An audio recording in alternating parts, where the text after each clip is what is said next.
Police रो special crime unit एवं शहीद नगर थाना पुलिस मिलित भावे चढ़ाऊ करने सहित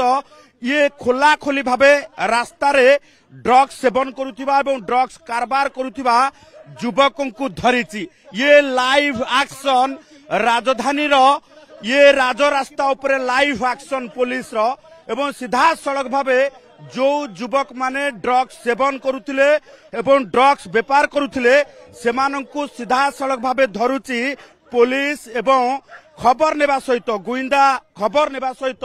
परवर्ती समय रे लिए लाइव एक्शन देखुचंती जने युवक को धरा जायछि एवं एकाधिक युवक को जेतेबेले सर्च करा जायछि तांको निकटरू एई भली भावे ड्रग्स मिलिछि एवं ड्रग्स मिलिबा सहित वर्तमान जदि आमे देखिबा जे सीधा सड़क भावे ये रंगे हाथ धरा जायछि कारण एमाने ड्रग्स सेवन करबा सहित ड्रग्स कारबार करुथिले।